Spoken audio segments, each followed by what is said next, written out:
实怀孕了呀！打死你！你不能这样！娘娘怀孕了！娘娘，别打了，娘娘饶了我吧！我去！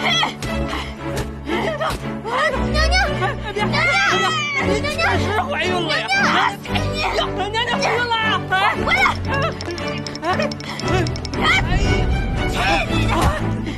娘娘怀孕了！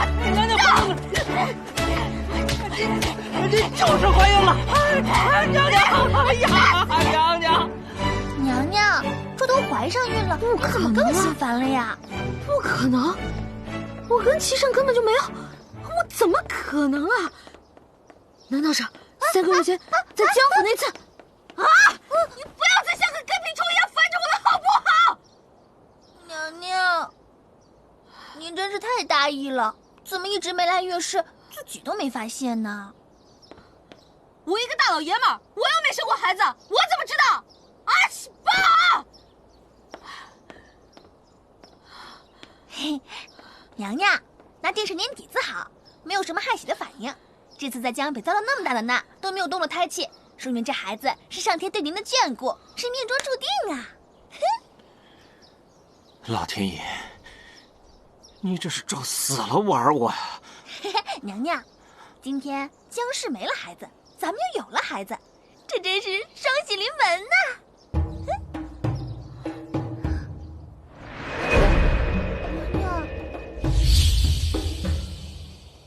娘娘，您怎么了？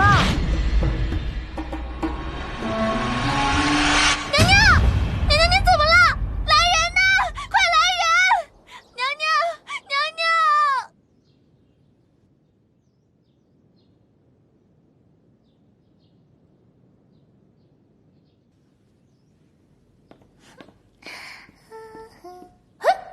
娘娘，您怎么下地了呀？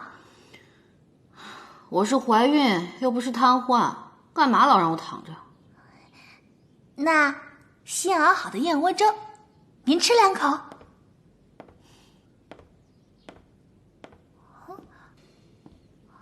让朕来吧。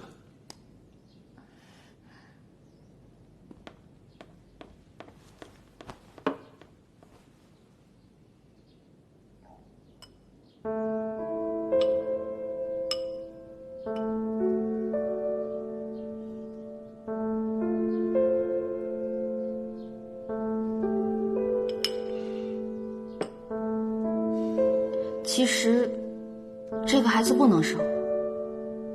一开始朕也这么觉得。既然你也这么觉得，那咱们就趁现在还来得及，赶紧把这个孩子拿掉吧！啊！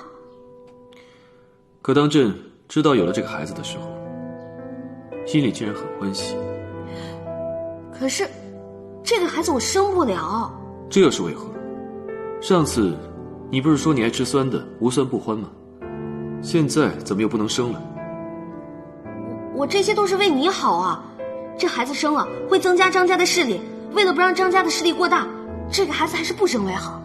孩子和张家之间，朕当然会选择孩子。若你如此替朕放心不下张家，朕明天就扳倒他。别闹！既然你不担心张家，你就不害怕我这个性子把你的孩子带坏了？若你担心的是这个，那大可不必，到时候会有奶妈替你看好孩子。皇上，我不能跟你生这个孩子。这么说，你是不想和朕共同生养一个孩子？这不是和谁生的问题，而是让我生孩子，我根本就没有那个功能，我接受不了。你可知道，你这话是大逆不道。生儿育女是你的责任，怎么能由你的意愿左右？一定要生吗？你若是敢对这个孩子做什么，朕是不会放过你的。朕命你好生休养，不要胡思乱想，听明白了吗？怎么了？我头疼。